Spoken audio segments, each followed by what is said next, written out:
ચલો 6 ગ્રુપ છે. કેટલા ગ્રુપ છે? આ 6 ગ્રુપને આમ હાથ છે એ જોડેલા છે. જોડેલા ને? હવે 6 ગ્રુપમાંથી પેલા કયો ગ્રુપ છે ને ઊભું થાય છે એ જોવાનું. હાથ છૂટવો જોઈએ નહીં. હાલો ઊભું થવાનું છે.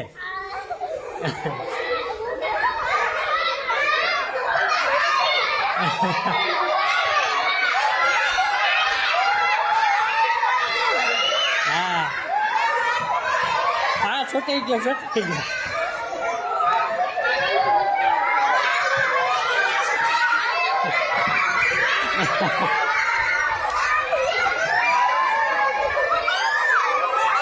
હા ઉભા.